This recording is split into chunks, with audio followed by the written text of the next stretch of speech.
నైపుణ్యత పొందకుండా ఉండడం వల్ల మనము మన కుటుంబాలు ఆర్థికంగా మరియు ఉద్యోగపరంగా మనము అభివృద్ధి చెందలేకపోతుంది.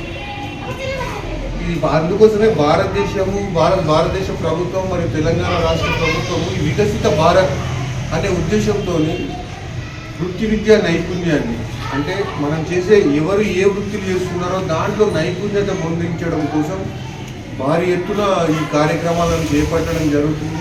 ఇప్పుడు మీకు ఈ ట్రైనింగ్ ఇవ్వడం ద్వారా నిజంగానే మీరు కష్టపడి ట్రైనింగ్ నేర్చుకొని ఇదేదో ఆషామాజిగా ట్రైనింగ్ వచ్చినాము అటెండెన్స్ పెట్టినాము పోయినాము అన్నట్టు కాకుండా నిజంగానే మీరు కష్టపడి ఇలా స్కిల్ నేర్చుకొని వీళ్ళకు బయట కూడా ఫీల్డ్ వర్క్ ఉంటుంది.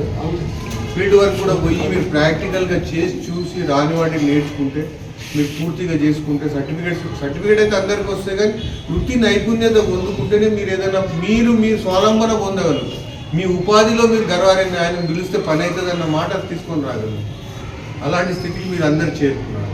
ముఖ్యంగా మహిళలలో చూస్తే 15% ఉంటాయి మనకి 2015, 2018 వరకు ఓన్లీ ఉపాధి శాతం 15% మొత్తం భారతదేశంలో ఉంటే అది ఇప్పుడు 29% చేరుకోగలిగింది. ఎందువల్లనంటే కేవలం వృత్తి విద్యను అంటే అది టైలరింగే కానీ ఏది బ్యూటీకి దానికి సంబంధించి ఏదైనా సరే వాళ్ళు ఇంట్రెస్ట్ చూపడం వల్ల